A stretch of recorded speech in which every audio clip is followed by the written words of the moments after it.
প্রিয় স্নেহের ছাত্রছাত্রীরা, তোমরা যারা ফার্স্ট সেমিস্টারে ছাত্রছাত্রীরা রয়েছো, যারা তোমরা কলেজে অ্যাডমিশন নিয়েছো বা নেবে, তাদের জন্য আজকের এই ভিডিওটি গুরুত্বপূর্ণ।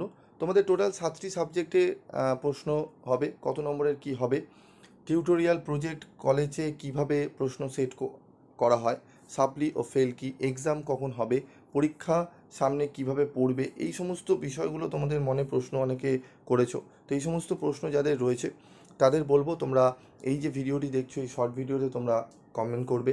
সেখানে তোমরা কমেন্ট করে রাখলে আমি তোমাদের একটি বড় ভিডিওতে তোমাদের এই সমস্ত যে প্রশ্নগুলো রয়েছে এক এক করে উত্তর দেব। তোমাদের আজকের এই শর্ট ভিডিওতে আমি যেই প্রশ্নটি উত্তর দেব, যে তোমাদের পাসে এবং অনার্সে কত নম্বরে তোমাদের কিন্তু পাস থাকবে। তো পাসে যারা জেনারেল নিয়ে পড়বে তাদের 30% পাস, এবং যারা অনার্স নিয়ে পড়বে তাদের কিন্তু 40% পাস। ঠিক আছে, মানে 30% অনার্সের ছাত্রছাত্রীরাও তুললেও বেরিয়ে যাবে, তবে অনার্সে কিন্তু পুরো অল টোটাল সাবজেক্ট যেগুলো থাকবে সব মিলিয়ে কিন্তু তোমাদের 40% রাখতে হবে। বড় ভিডিওতে বিস্তারিত আলোচনা তোমাদের করব, অবশ্যই চ্যানেলের সাথে থাকবে, তোমরা জানতে পারবে।